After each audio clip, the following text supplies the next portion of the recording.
Buenos días, hermanos. Dios les bendiga a todos y cada uno de ustedes, pero especialmente damos gracias a Dios por las personas que nos estén acompañando por primera, por segunda o tercera ocasión, o quizá después de algún tiempo que no estuvieron, como nos dijeron hace ratito.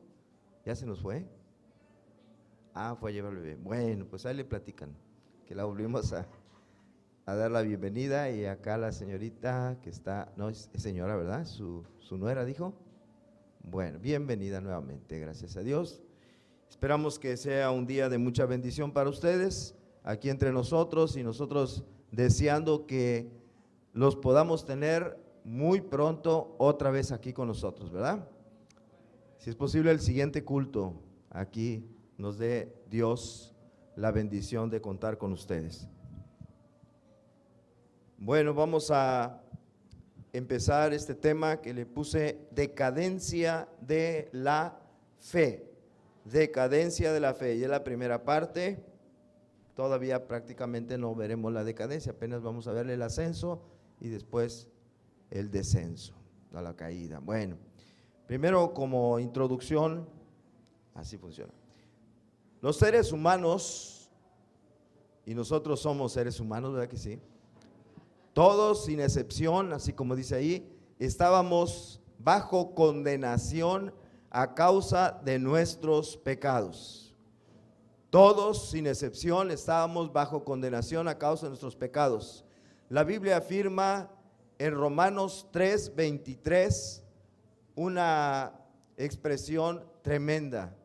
Dice: por cuanto todos pecaron y están destituidos de la gloria de Dios.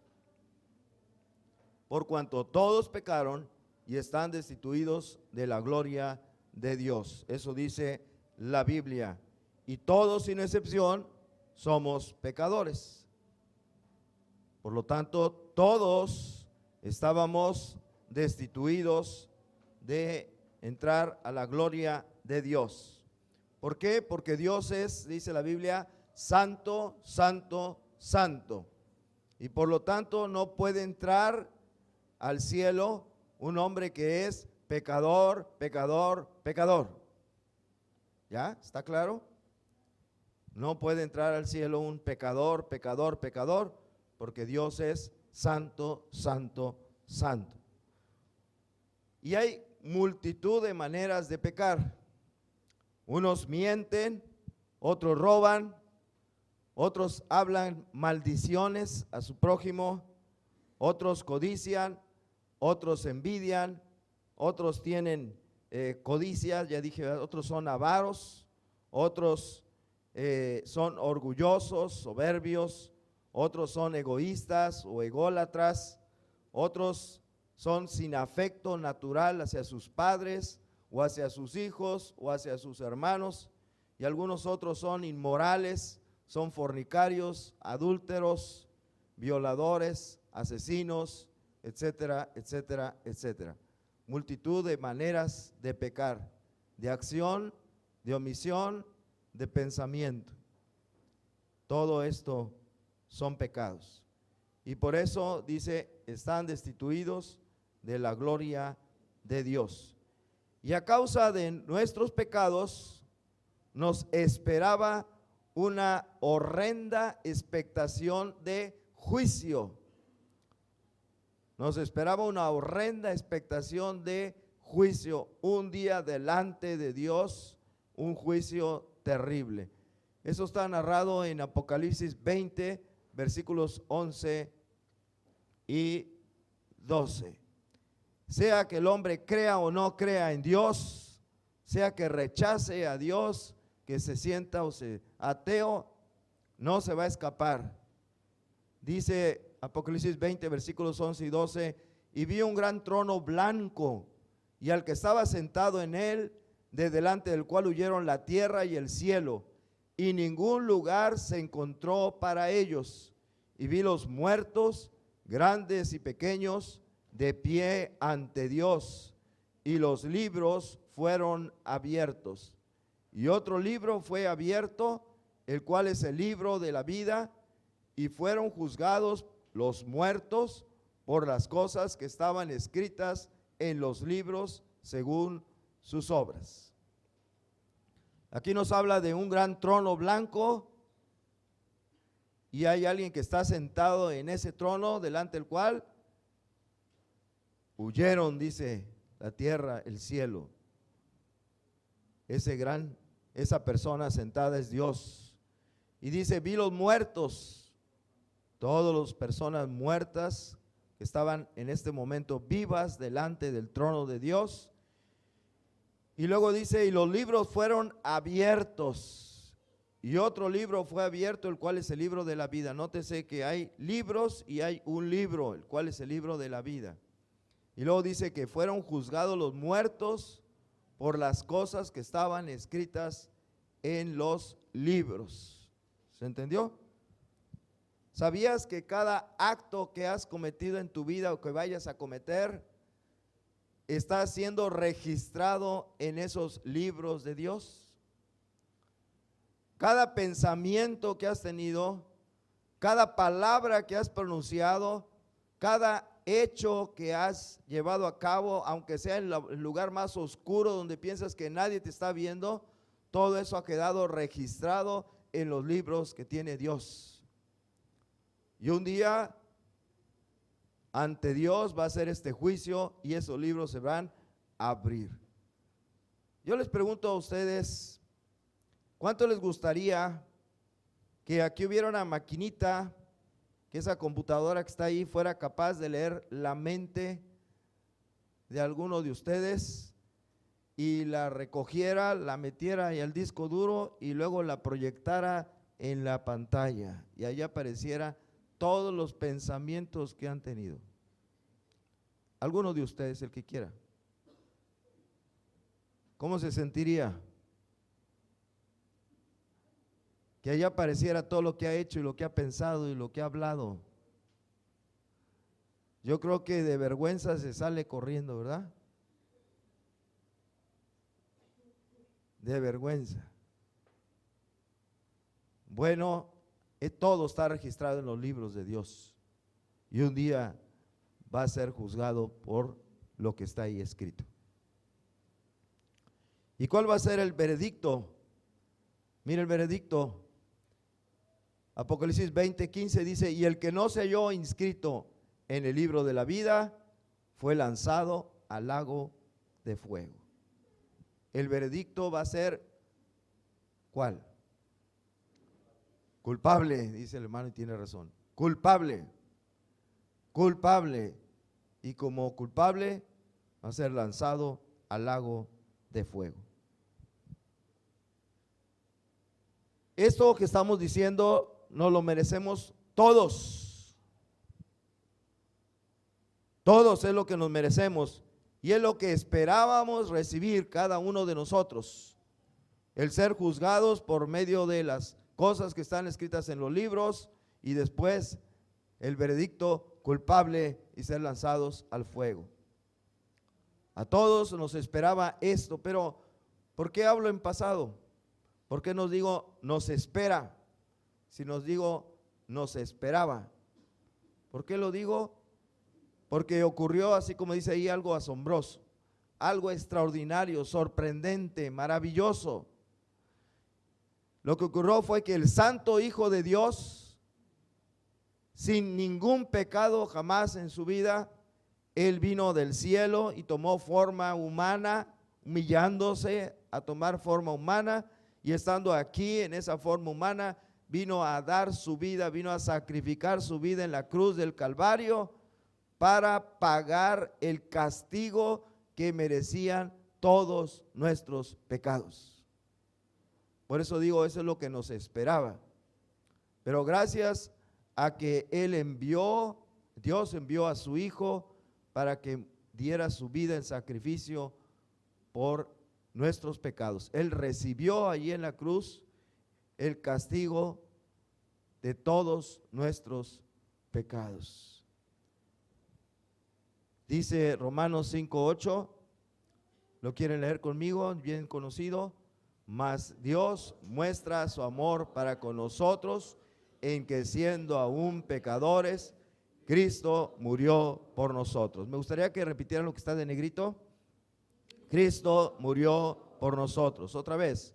Cristo murió por nosotros. Otra vez. Cristo murió por nosotros. Miren, cuando estábamos en primaria y la maestra quería que aprendiéramos algo, ¿qué hacía? Planas. Les encargo que hagan planas de Cristo murió por nosotros, para que no se nos olvide. Hermana Pati, ¿cuánto es 4 por 2? 8, miren, no se le ha olvidado, ¿ven?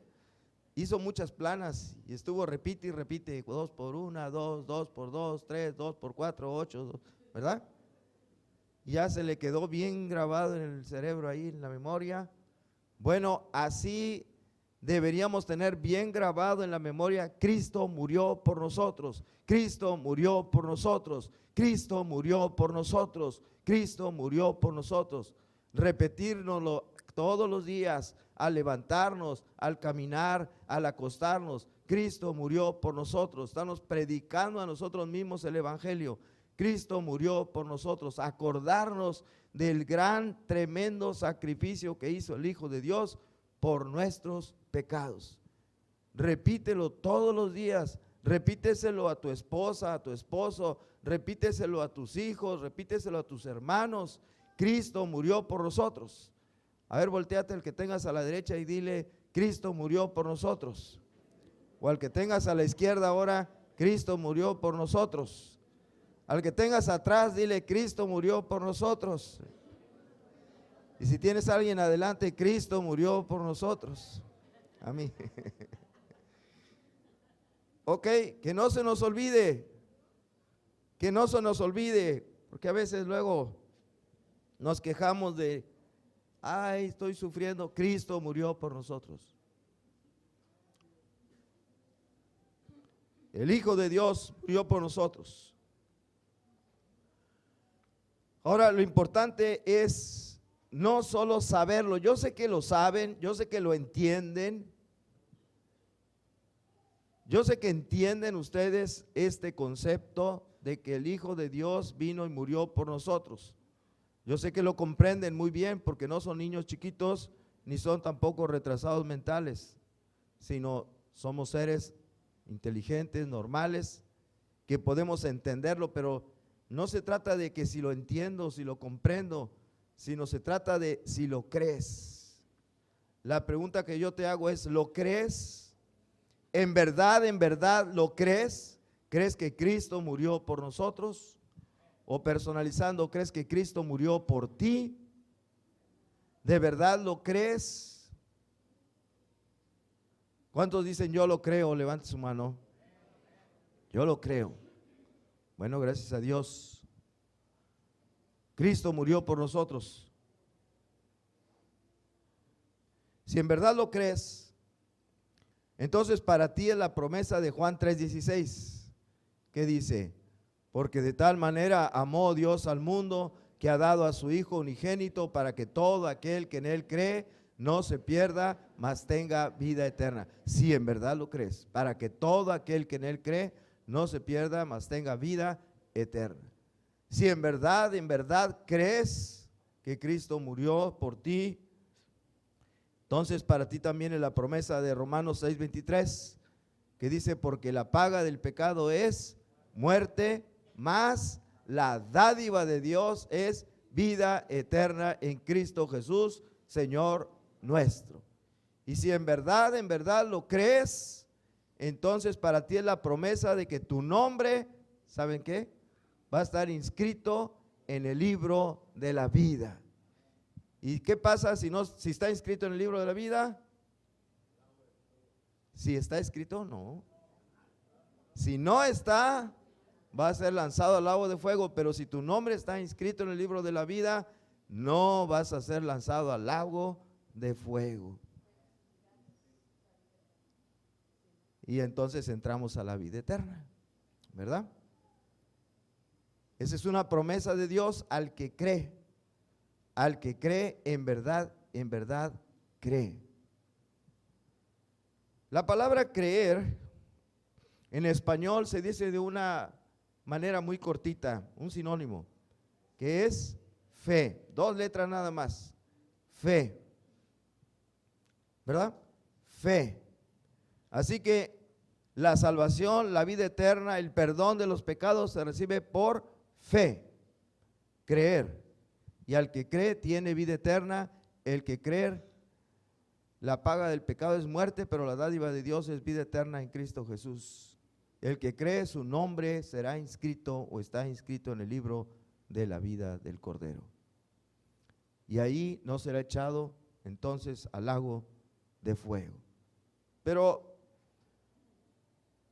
les digo una cosa, cuando alguien realmente tiene fe, ¿tienen fe ustedes?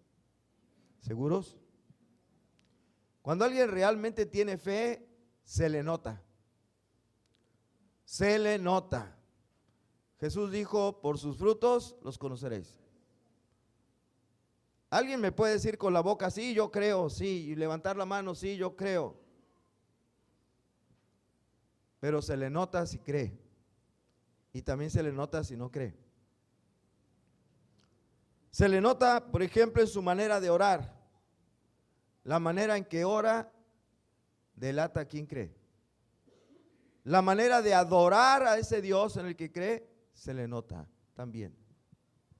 En su manera de hablar se nota que cree. Su manera de hablar. Ahorita yo decía que uno de los pecados era, por ejemplo, decir maldiciones al prójimo. Bueno, el que cree no dice maldiciones. Se le nota en su manera de hablar. Se le nota en su manera de amar a su prójimo. Y prójimo es una palabra que quiere decir próximo. Y su próximo, hermana Hilaria, es el hermano Santiago. Mírenlo, ahí está. Es el prójimo, el próximo. Su manera de hablar, de amar, perdón, se le nota en su manera de perdonar. La manera en que puede perdonar las ofensas que ha recibido, se nota que tiene fe. O se nota que no la tiene. Se nota en que pone a Dios en primer lugar en su vida.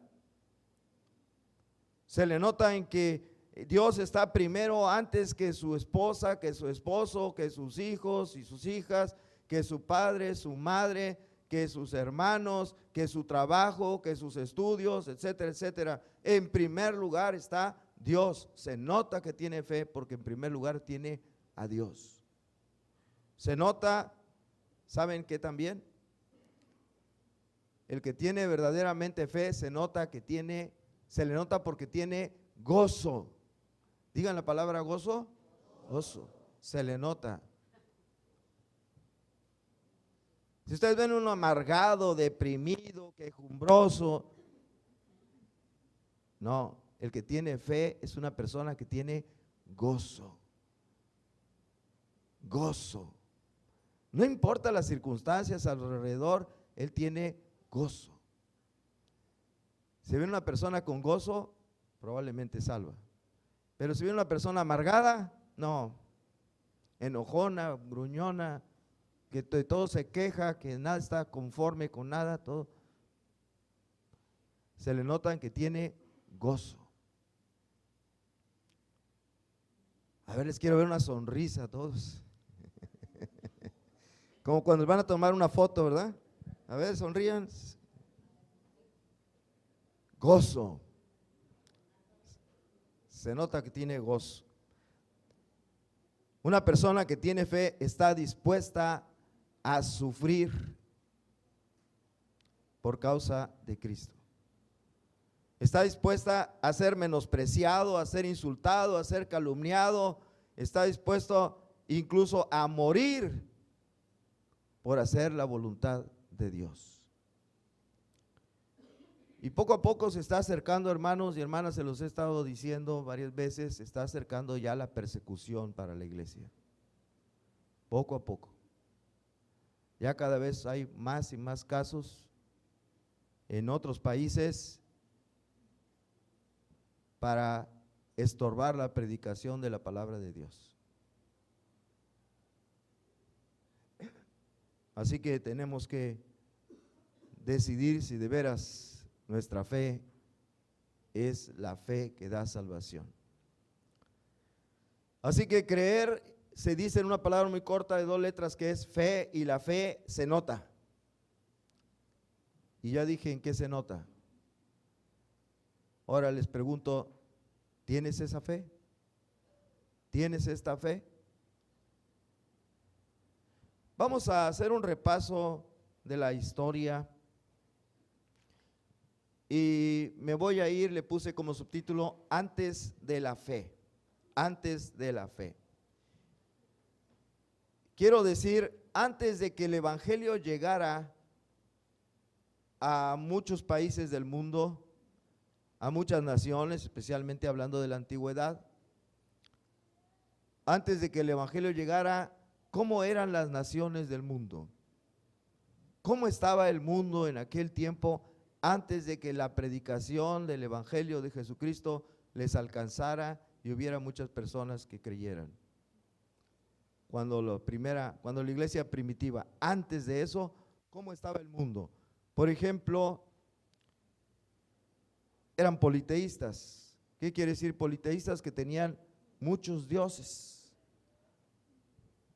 Muchos dioses. Ahora, ¿existen muchos dioses? ¿Existe ese montonal de dioses en los que ellos creían? No, eran dioses que ellos se inventaban, dioses falsos. Dioses a los que ellos construían templos, les hacían imágenes, les hacían estatuas y luego las adoraban, se postraban delante de ellas, les rezaban, les hacían sacrificios, inclusive sacrificios humanos, les traían ofrendas, etcétera, les rendían culto. Inclusive en algunos hasta parte de ese culto era tener relaciones sexuales en esos templos.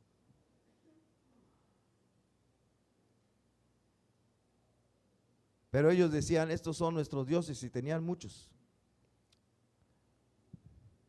En una ocasión el apóstol Pablo fue a una iglesia que se llama Éfeso, una ciudad que se llama Éfeso, y ahí predicó el evangelio. Y en esa ciudad de Éfeso había una diosa, entre comillas lo de diosa, que se llamaba Diana, que era la que adoraban en ese lugar, la diosa principal de adoración, Diana.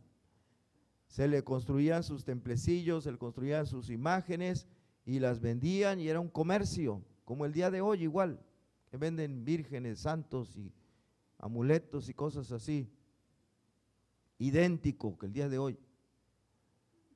Y había un hombre allí llamado Demetrio, que era uno de los que comerciaban con esas imágenes, con esas esculturas que se vendían. Y cuando Pablo llegó a predicar en ese lugar, se molestó y se molestaron todos los que se dedicaban a ese comercio. Y quiero un momentito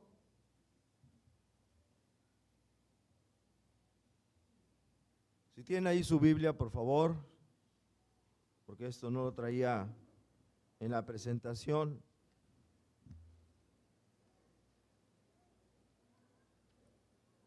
El libro de los Hechos, ya aparece Hechos.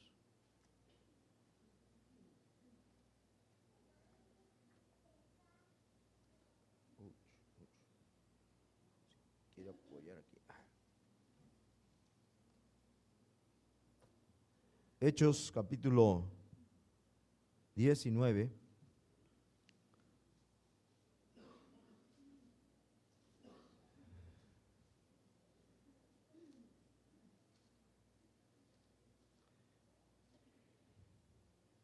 Voy a leer del 23, 19, 23, dice: hubo por aquel tiempo un disturbio no pequeño acerca del camino, porque un platero llamado Demetrio, que hacía de plata templecillos de Diana, daba no poca ganancia a los artífices, a los cuales, reunidos con los obreros del mismo oficio, dijo: varones, sabéis que de este oficio obtenemos nuestra riqueza.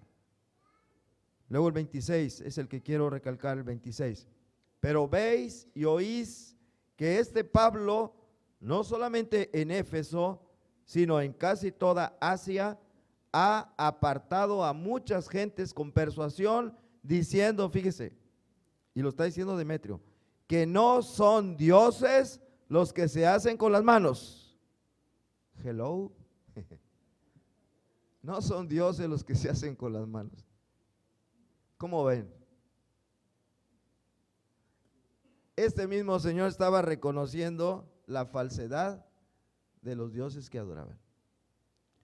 Pablo está diciendo que no son dioses los que hacemos con las manos. Pues claro que no. Si ellos los hacen, ¿cómo van a ser dioses?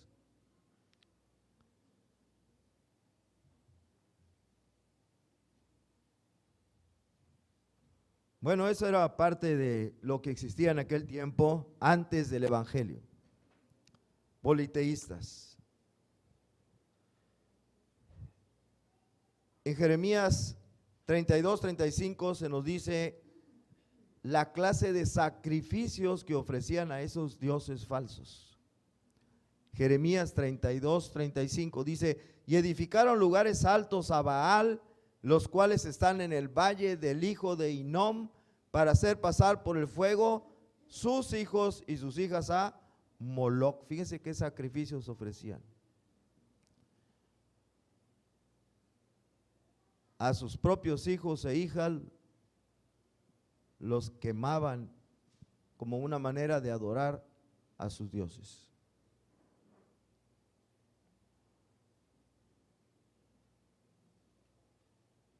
Eran paganos esta gente, politeístas, pero nos ganan en una cosa. Algunos hoy no van a venir porque se quedaron dormidos. No fueron capaces de levantarse, decir, ay, tengo mucho sueño, no, mejor me quedo acostado. Y estos agarraban a su hijo y lo ofrecían a su Dios, matándolo por medio de fuego. ¿Qué haríamos si Dios nos pidiera que uno de nuestros hijos se lo ofreciéramos así? Cuando muy apenas hicimos el sacrificio de venir hoy a las 9 de la mañana y no muy temprano a veces, no muy puntuales que digamos. ¿Cómo la ven? Bueno, eran politeístas. Ellos también, como una manera de ofrecer a estos dioses, cuando clamaban, cuando hacían alguna petición, nosotros decimos, Padre nuestro que estás en los cielos, te pedimos por favor por esta necesidad que tenemos, en el nombre de Cristo Jesús, amén. Estos hombres clamaban, gritaban y saben, hasta se cortaban, se hacían cortes en el cuerpo en su tiempo que estaban clamando a su Dios. Primero de Reyes 18-28 dice, y ellos clamaban a grandes voces y se sajaban con cuchillos y con lancetas conforme a su costumbre hasta chorrear la sangre sobre ellos. A ese grado llegaban cuando estaban orando a su Dios. Y aquí a veces ni siquiera nos queremos poner de rodillas. No, es que se me ensucia el pantalón. ¿Se fijan? Bueno, ¿qué más tenían estas personas? Tenían inmoralidad sexual. Tremendamente inmorales. Como decía yo, en su manera de adorar a sus dioses, o especialmente algunas diosas, ahí en el templo tenían relaciones sexuales con las sacerdotisas que estaban para ese fin, que eran una especie de prostitutas, ¿cómo le pueden decir? Religiosas, no sé, que estaban para ese servicio. También practicaban la poligamia, tenían muchas mujeres los hombres, o en otros casos tenían múltiples matrimonios. Se casaban 1, 2, 3, 4 veces, 5 más. Jerónimo, uno de los padres de la iglesia, que fue el que hizo la traducción de la Biblia que se conoce como la Vulgata, del hebreo y griego al latín. Este hombre dice que en su tiempo los hombres y las mujeres se casaban para divorciarse y se divorciaban para volverse a casar. Dice que ahí donde él vivía había una mujer que estaba casado con su marido número 23, del cual ella era la esposa número 21, para que se den una idea de cómo era la vida en aquel tiempo. Y una referencia a esto la tenemos en la Biblia, cuando Jesús se encuentra con la mujer en el pozo. ¿Se acuerdan? La mujer samaritana que está en Juan capítulo 4 versículo 18 aquí. Aquí Jesús le está hablando a esa mujer en el pozo a la salida de una aldea samaritana, y le dice Jesús a esa mujer: porque 5 maridos has tenido y el que ahora tienes no es tu marido. ¿Cuántos lleva? 6. Esto has dicho con verdad. Y esta era una mujer decente, ¿no? Nomás 6. Porque 5 maridos has tenido y el que ahorita tienes no es tu marido. Bueno, y además de esto, pues, si nos acordamos un poquito de aquellas ciudades como Sodoma y Gomorra, pues también tenemos una práctica que hoy se está poniendo de moda, ¿verdad? Que es la homosexualidad. Bueno, ¿qué más había en aquel tiempo? Había injusticia social tremenda. Los gobernantes eran dictadores, autoritarios y abusivos en su poder. Ellos podían hacer lo que quisieran. Tenían toda autoridad para decidir hacer lo que quieran y gastar el dinero que quisieran y cobrar lo que quisieran en impuestos, etcétera, etcétera. Y las autoridades que estaban debajo de ellos eran autoridades corruptas todas, que se la vivían de estar recibiendo cohecho de todos aquellos que iban a juicio. El que le daba dinero, pues a ese lo favorecían. Un ejemplo de esto lo podemos ver en la Biblia también, cuando Pablo estuvo en la cárcel. Hechos capítulo 24, versículo 26.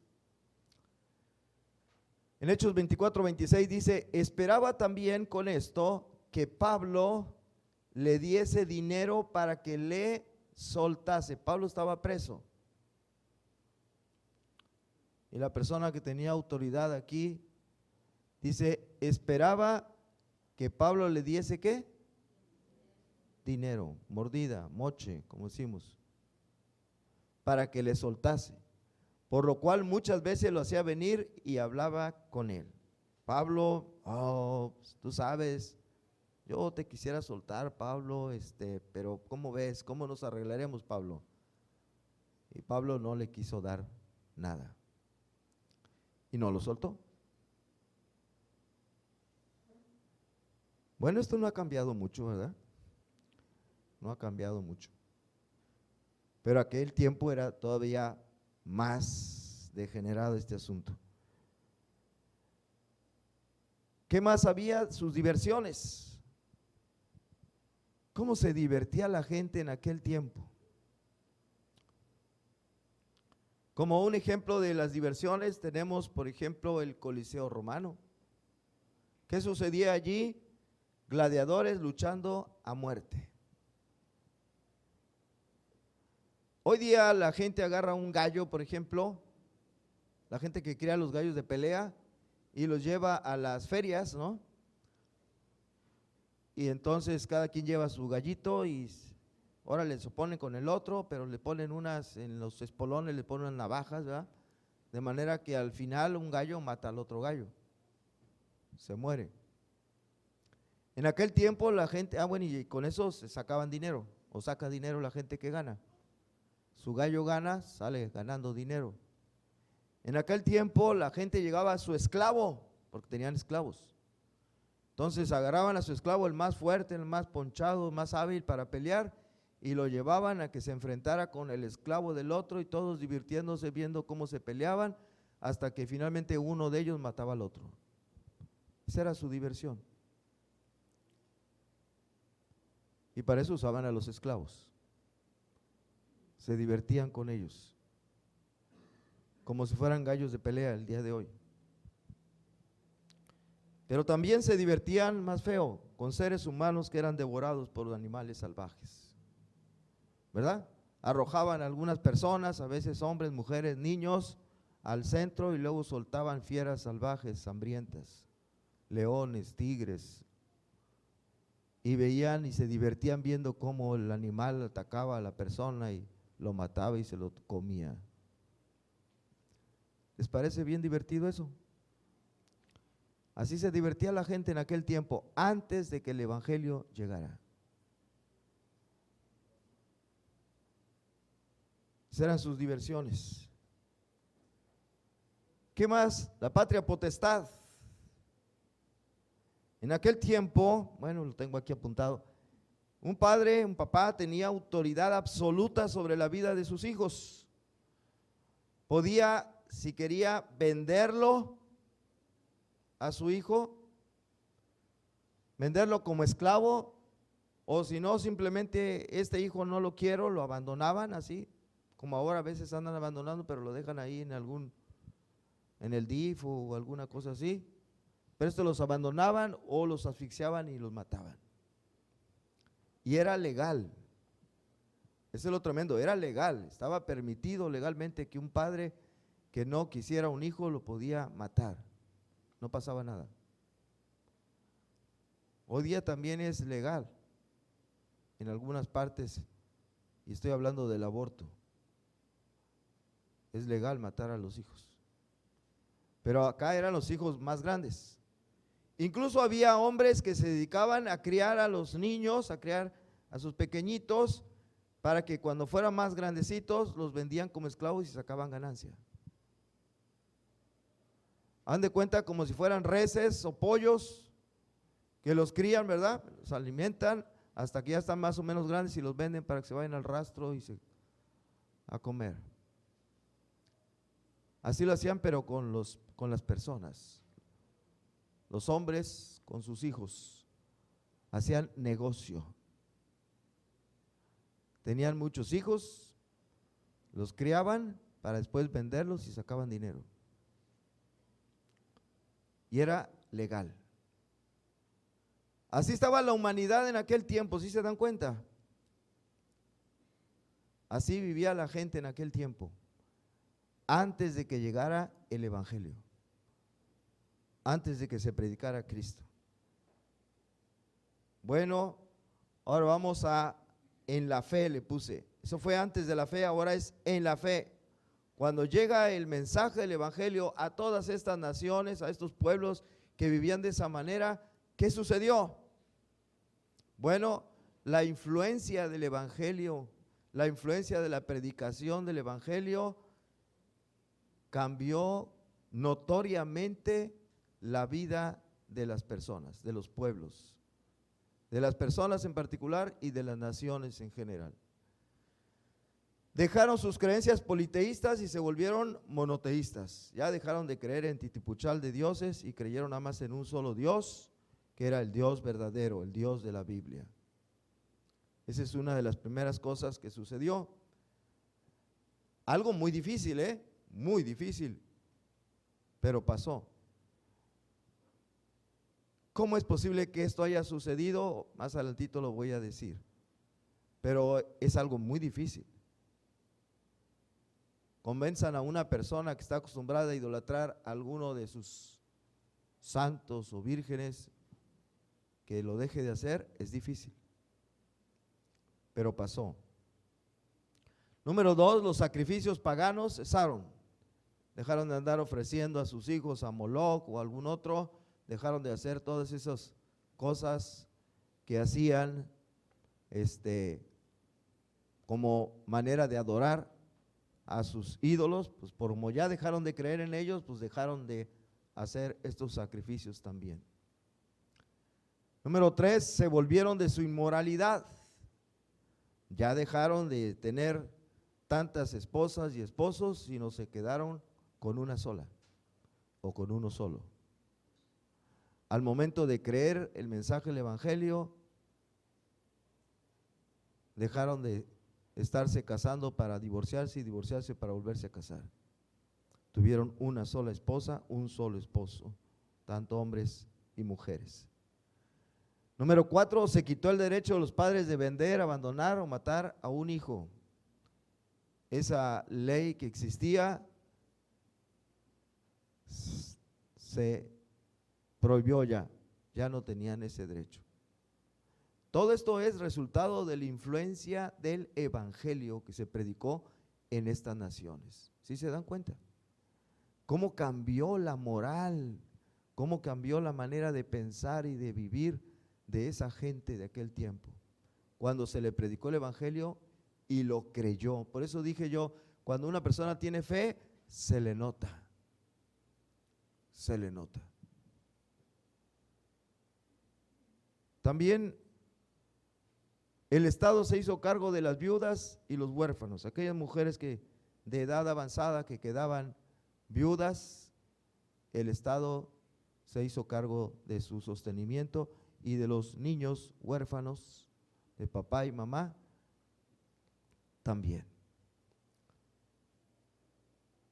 La supresión del 6, la supresión de la crucifixión como castigo. ¿Cómo murió nuestro Señor Jesucristo? Crucificado. Pero después de él y que se predicó el mensaje del evangelio, se abandonó la práctica de matar por crucifixión a las personas. Ya no existió. Está como en nuestro tiempo, antes había la horca, ¿verdad? Y ahora ya no hay horca. Ya no hay. Inclusive la silla eléctrica también ya están dejando de usar, y la cámara de gas, ahora están usando una inyección letal para tener una muerte más humana, se dice, ¿verdad? Bueno, acá la crucifixión desapareció. Y también hubo reformas a la esclavitud. Antes un amo podía hacer lo que quisiera con su esclavo, como eso de agarrarlo para que peleara como gladiador. Ahora un esclavo ya tenía derecho de acusar legalmente a su amo si era maltratado. Ya empezamos a tener cambios en las leyes. Bueno, y con el tiempo la esclavitud fue completamente abolida, dejó de existir. Todo esto que estoy diciendo fue resultado de la influencia del evangelio en aquellos pueblos. ¿Sí se dan cuenta? ¿No les parece maravilloso esto? ¿No les parece algo extraordinario que haya dejado la gente todas esas cosas porque ahora se les predicó el evangelio? El apóstol Pablo, en su carta que escribe a los Corintios, nos dice que ellos, de esa iglesia de Corinto, cómo vivían antes de haber creído en Cristo y cómo están ahora. En 1 Corintios 6, versículos 9 al 11, empieza con esta pregunta, 1 Corintios 6, 9, ¿no sabéis que los injustos no heredarán el reino de Dios?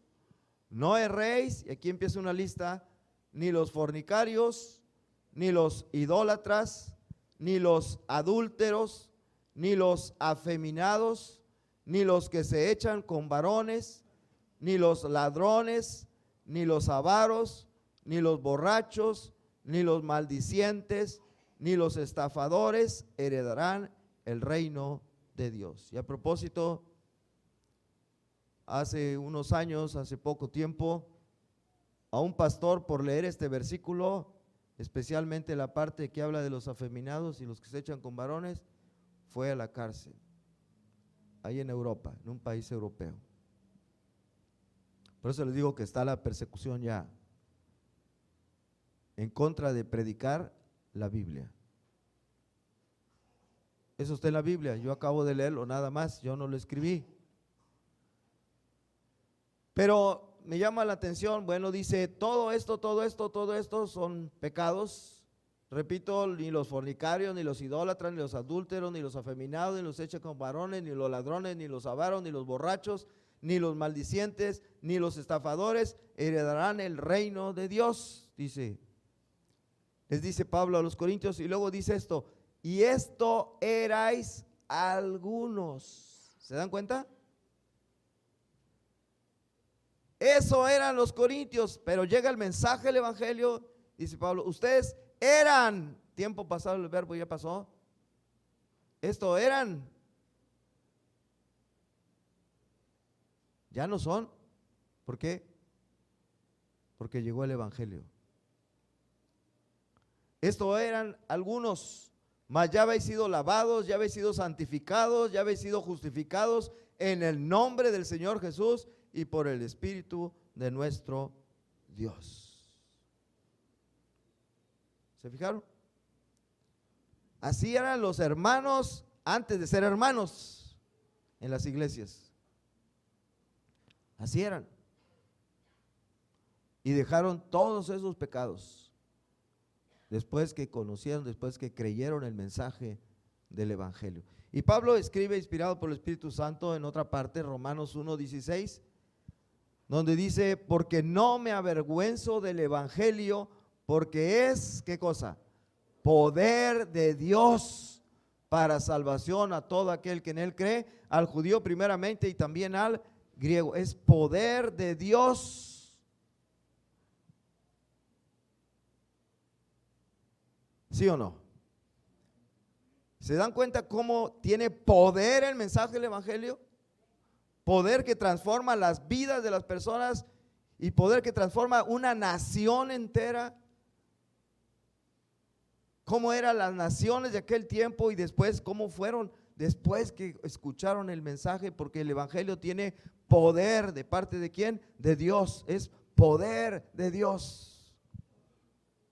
Por eso cuando algún hermano tiene un problema con algún pecado en particular, es que no puedo, hermano, es que ya he intentado, pero no, hermanito. El evangelio es poder de Dios. Y Pablo escribió, todo lo puedo en Cristo que me fortalece. Puedes dejar tus vicios, puedes dejar tus malas prácticas o lo que sea, si de veras crees. Si no, no puedes. Es poder de Dios a todo aquel que cree. Y vamos a ver ejemplos en la Biblia rápidamente de personas que fueron transformadas por el poder del evangelio. ¿Cómo ven? Por ejemplo, un publicano. Un publicano era un hombre odiado, despreciado por la sociedad judía de su tiempo. ¿Por qué razón? Porque eran personas que se dedicaban a recaudar impuestos a su pueblo de Israel, para esos impuestos entregárselos a los tesoros del imperio romano que los tenía oprimidos en aquel tiempo. Así que era un traidor y además ya saben cómo se manejan estas cosas. Cobraban de más. ¿Para qué? Para quedarse con una parte. Así que era un buen trabajo el ser publicano desde el punto de vista económico. Aunque lo vieran feo, pero vivían bien, ganaban bien.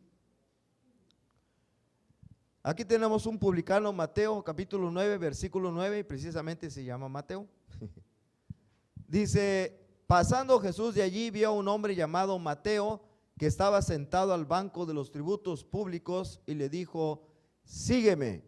Y se levantó y le siguió. Y este hombre abandonó su muy buen empleo que tenía para ser un seguidor de Cristo y finalmente murió por causa de Cristo, por predicar el evangelio de Cristo.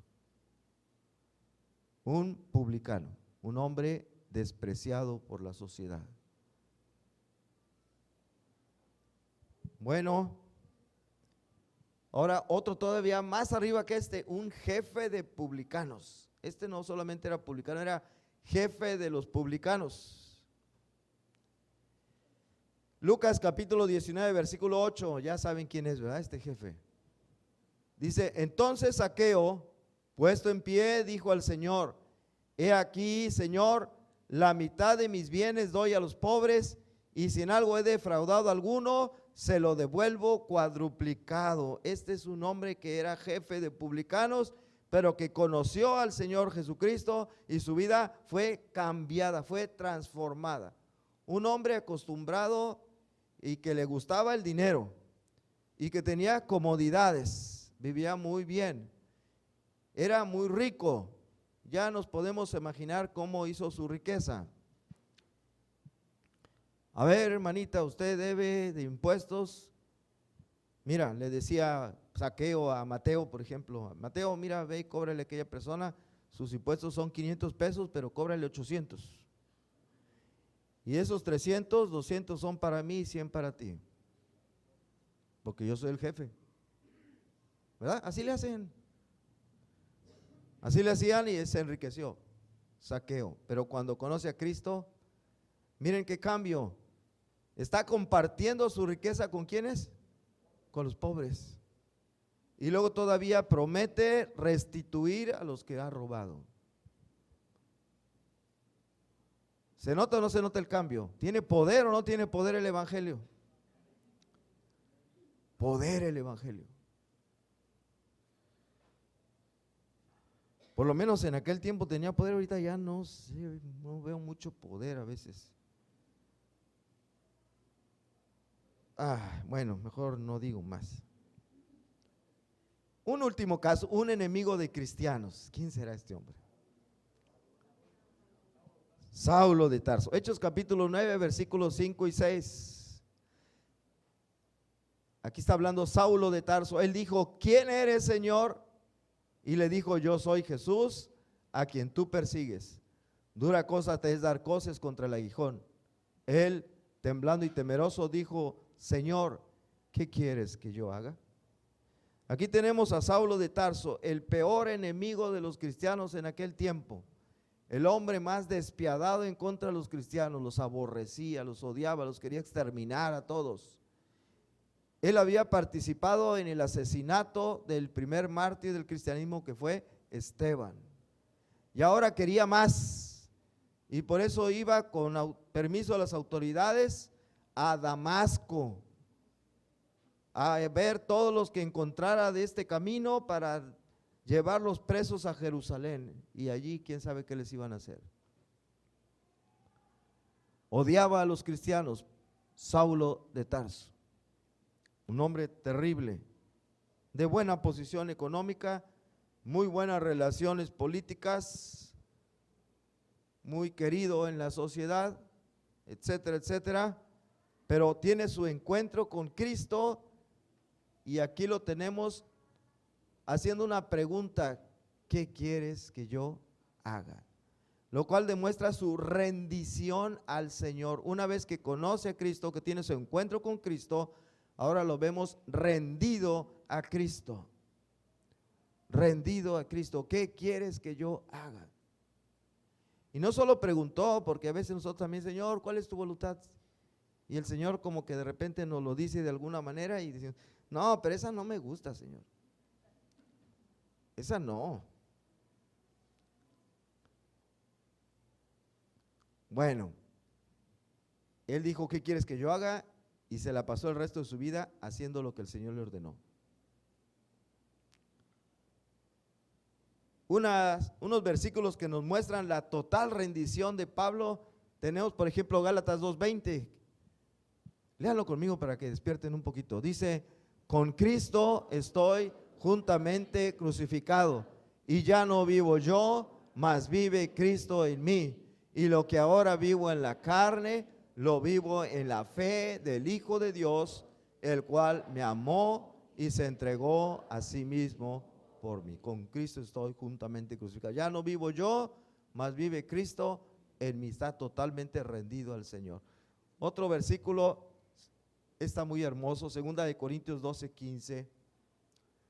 Dice, y yo con el mayor placer gastaré lo mío, y aún yo mismo me gastaré del todo por amor de vuestras almas, aunque amándoos más, sea amado menos. Fíjense Pablo.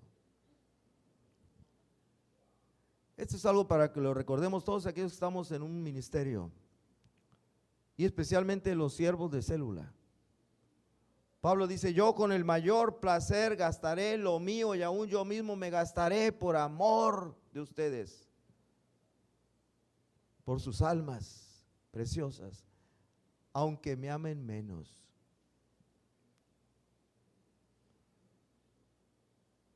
Ay, pero es que yo me privo de mi descanso, me privo de mi tiempo que podía hacer otras cosas, y ahí voy a servir al Señor, ahí voy a llevar la palabra de Dios a tal lugar, a este otro lugar, y los hermanos ni siquiera me aprecian el esfuerzo que yo hago, los sacrificios que yo hago, el tiempo que yo dedico, nada, y luego hasta se quejan conmigo y me dicen, no hermano, usted da el estudio muy feo, no, mire quién sabe qué, y esto, lo otro. Nadie me reconoce. Miren, aquí en el mundo, cuando por ejemplo un atleta logra nadar más rápido que los demás, le dan una, ¿qué cosa? Una medalla de oro, lo suben a una plataforma así bien alto, le dan su medalla de oro, se canta el himno nacional de su país, y luego llega a su país y le aplauden, lo recibe el presidente, y quién sabe cuántos honores y cosas bien, bien bonitas, ¿verdad? Y si es otro que corre más rápido en una pista, también igual. Y si es alguien que gana el premio Nobel de física, de química, por ejemplo, como el que tenemos aquí, Molina, no, qué bárbaro, o el Octavio Paz, olvídense, el de literatura. Pero yo, un cristiano que sirve a Dios, que queriendo descansar en la tarde, no lo hace por ir a llevar la palabra de Dios a algún lugar, que tiene que gastar dinero en pasajes o en gasolina en el carro, etcétera, etcétera, se tiene que gastar a sí mismo. ¿Qué le dan? A veces nada más recibe quejas, críticas.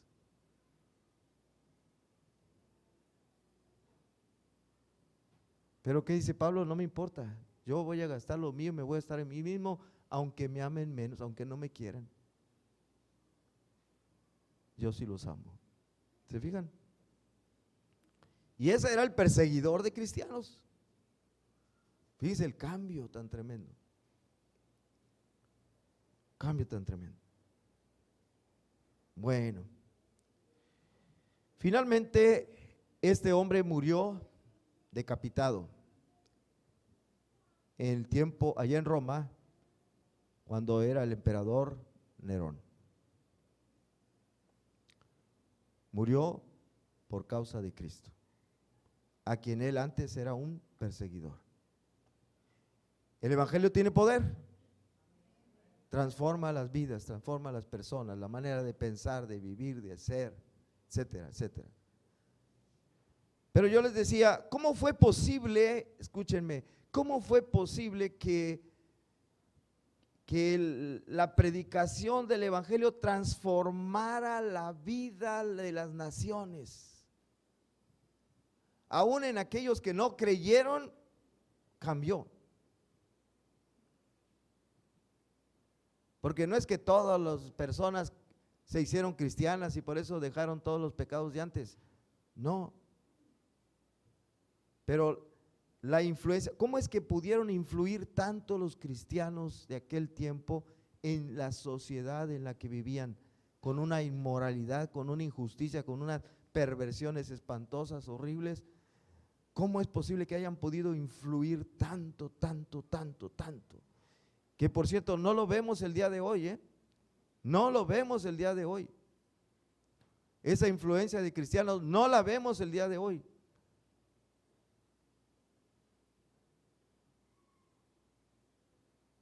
Pero ¿cómo fue que lo hicieron? Ellos sí creyeron que Cristo murió por nosotros. Y como Cristo murió por ellos y lo creían firmemente, ellos estaban dispuestos a cualquier cosa por causa de Cristo. Aquí tenemos un resumen de aquellos que anduvieron conforme a la fe y gracias a ellos se pudo lograr esa influencia tremenda en las personas de aquel tiempo. Hebreos 11, versículo 36 al 38. Dice, otros experimentaron, fíjense, vituperio y azotes. Y además de esto, prisiones y cárceles. Fueron apedreados, aserrados, puestos a prueba, muertos a filo de espada. Anduvieron de acá para allá, cubiertos de pieles de ovejas y de cabras, pobres, angustiados, maltratados, de los cuales el mundo no era digno, errando por los desiertos, por los montes, por las cuevas y por las cavernas de la tierra. Esta clase de cristianos fue los que hicieron que el mundo de su tiempo fuera transformado. Porque de veras creyeron que Cristo murió por nosotros y vivieron y soportaron toda clase de sufrimiento, de tribulaciones por causa de Cristo hasta la muerte.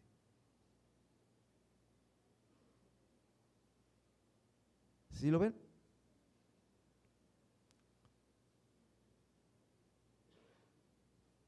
¿Se dan cuenta?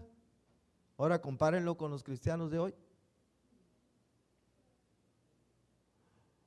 La sal de la tierra, ¿qué le está pasando?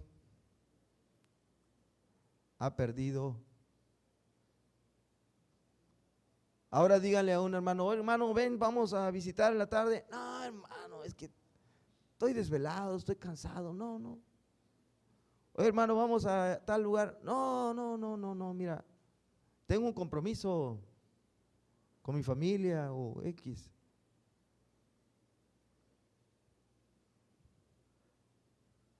Bueno, esta es la clase de cristianos que transformó al mundo en aquel tiempo, que cambió a la gente, a los países. Y es la clase de cristianos que está haciendo falta el día de hoy. Vamos a la conclusión. Dice así, cuando se da la fecha de un acontecimiento, se dice que ocurrió en el año tal antes de Cristo, o sea, AC, o en el año tal después de Cristo, ¿verdad? Nosotros estamos ¿en qué año? 2019 después de Cristo, 17 de noviembre del año 2019 después de Cristo. Igualmente se puede decir del comportamiento de los seres humanos en diferentes pueblos al llegar el mensaje del evangelio. Su conducta fue una antes de conocer a Cristo y otra muy diferente después de conocer a Cristo. Ahora pregunto, ¿qué decía la gente de ti antes de Cristo y qué dice de ti después de Cristo? A ver, ¿qué opinión tenía la gente antes de que tú pusieras tu fe en Cristo Jesús? ¿Y qué opinión tiene ahora la gente de ti ahora que ya crees en Cristo Jesús? ¿La misma? ¿O dice, no, esta es otra persona? No, era un enojón, era un gruñón, un peleonero, un borracho, un esto. Y ahora, míralo, tranquilo, paciente, amoroso con su esposa. No sé, ya no tiene ningún vicio, no dice maldiciones, no es enojón. ¿Qué dice la gente de ti ahora que se supone ya tienes a Cristo en tu corazón? ¿Se nota ese antes y después, sí o no? ¿Se nota sí o no? Tú tienes que contestarlo solito. Les vuelvo a recordar, siendo aún pecadores, Cristo murió por nosotros. Tenemos que acordarnos de esto para que cuando tengamos que sufrir o padecer alguna tribulación, cansancio, lo que sea, por causa de Cristo, acordemos, Cristo murió por nosotros. Y si Él hizo eso, ¿qué no debo hacer yo por Él? ¿Qué no debería hacer yo por Él? Cristo murió por nosotros. Si Él, siendo hijo de Dios, murió por ti, pregunto, ¿qué estás dispuesto a hacer por Él? ¿Qué estás dispuesto a sufrir por Él?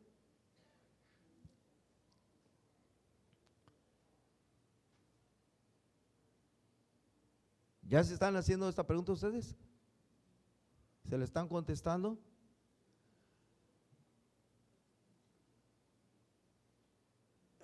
¿Aquí falta algo? Uy, se comió aquí una parte muy importante. Sueño, cansancio, hambre, insultos, desprecio, persecución, cárcel o que te maten.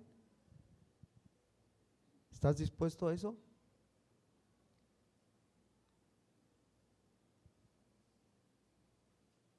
¿Estás dispuesto a sufrir? Es que tengo sueño, estaba cansado, tengo hambre, me insultaron, me despreciaron, me persiguieron, me metieron a la cárcel o hasta me matan.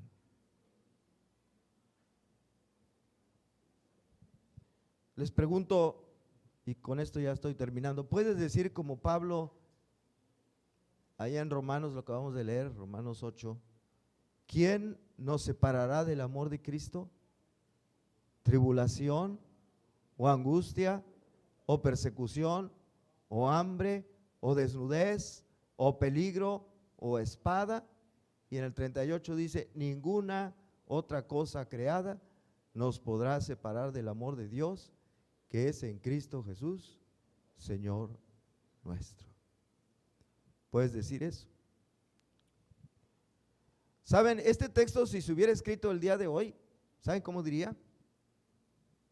¿Quién nos separará del amor de Cristo? ¿Que no me salude el hermano? ¿Que alguien me voltee la cara así? ¿Que no me tomaron en cuenta mi opinión cuando yo dije cómo se debía hacer alguna cosa? Todo esto lo puedo soportar y no me va a separar del amor de Cristo. ¿Verdad que sí? Así estaría escrito el día de hoy. ¿Quién nos separará del amor de Cristo? Que me hablen feo, que me insulten, que me ofendan.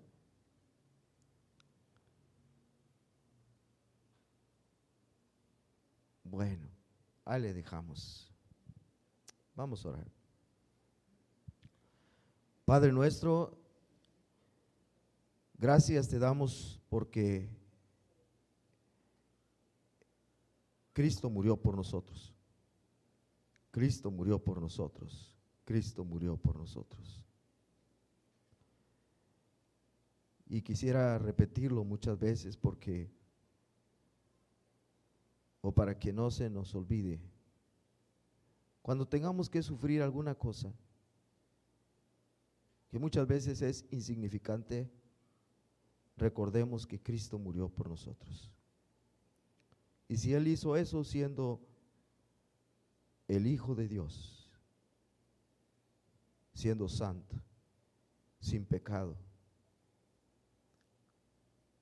¿cómo no estaremos nosotros también dispuestos a sufrir algunas cosas que son pequeñitas comparado con el sufrimiento de Cristo por nosotros? Él murió por nosotros, así que nosotros también queremos estar dispuestos, ojalá que todos, a lo que sea necesario por hacer tu voluntad, por llevar ese evangelio que es poder de Dios, que transforma las vidas de los que verdaderamente creen, de los que creen y se nota que creen. Se nota cuando hablan, se nota cuando oran, se nota cuando adoran, te adoran a ti. Se nota en el lugar que te ponen, el primero en sus vidas. Padre, concédenos esta fe a todos, para que esta iglesia pueda transformar